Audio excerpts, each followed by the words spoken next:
In today's class, we will study about levers and different classes of levers.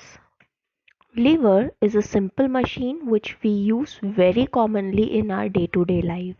It is a rod which can turn about a fixed point called the fulcrum. As you can see, it is consists of a rod which is fixed at a point called as fulcrum. Effort is applied at one point on the lever and load is exerted at the another point. So at one point we are having effort and the other point load is there. Distance between effort and fulcrum is called as effort arm. So this distance, this is the fulcrum. In between at one end we have effort. So distance between effort and fulcrum is called as effort arm,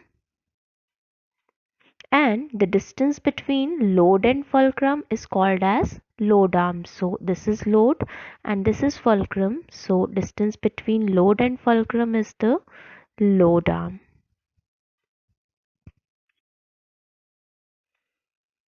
According to the principle of lever, when lever is in balanced position, means the rod of the lever is straight, then at that point load into load arm is equals to effort into effort arm. So load multiplied by load arm will be equals to effort multiplied by effort arm. This is the principle of lever. Now levers can be classified into three different types based on the position of fulcrum, effort and load. In the rod we have 3 points, that is the effort, fulcrum and load. These points changes their position, and based on the position of these 3 points we have 3 types of lever: class 1 lever, class 2 lever and class 3 lever. The levers in which fulcrum is in between the load and the effort are called class 1 lever. So in class 1 lever we have fulcrum in between the load and effort. So fulcrum will be in between, load and effort can be on the either sides. So you can see the examples: seesaw, pair of scissors, beam balance. In all these examples, fulcrum is in between load and effort. Here also in pair of scissors, fulcrum is in between effort. We apply effort on the handles and load is exerted here on the blades of the scissors. So fulcrum is in between load and effort.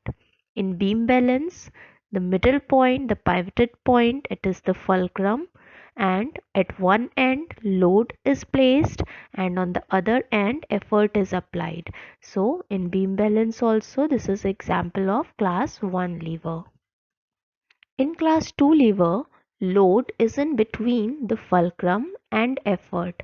So in a class 2 lever, we have load in between fulcrum and effort. Fulcrum and effort are on the either side and load is in between. So examples of class 2 levers are nutcracker.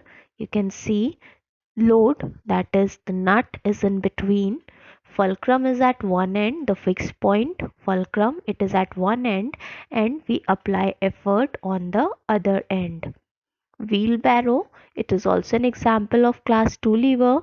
Fixed point, that is fulcrum, is at one end. Load is placed in between and effort is applied at the other end. Similarly, lemon squeezer is also an example of class 2 lever. Lemon is placed in between, that is the load. It is fixed at one point, which is the fulcrum, and effort is applied on the other end. In class 3 lever, effort is in between load and fulcrum. So in class 3 lever we have fulcrum and load at the end points and effort is in between. So the examples are sugar tongs. We apply effort in between. Fulcrum is at one end and load is at another end. Similarly, in knife, effort is applied in between. Fulcrum is at one point and load is at another end. Spade, here also we apply effort in between. Fulcrum is at one end and load is at another end. So all these three are the examples of class 3 lever. Therefore, we have three types of lever: class 1, class 2 and class 3. In class 1 lever, fulcrum is in between. In class 2 lever, load is in between, and in class 3 lever, effort is in between. So we have to remember this rule: 1, 2, 3 and F, L, E. Here we have fulcrum in between load and effort. In class 2, load is in between fulcrum and effort, and in class 3, effort is in between load and fulcrum. So this we have to remember.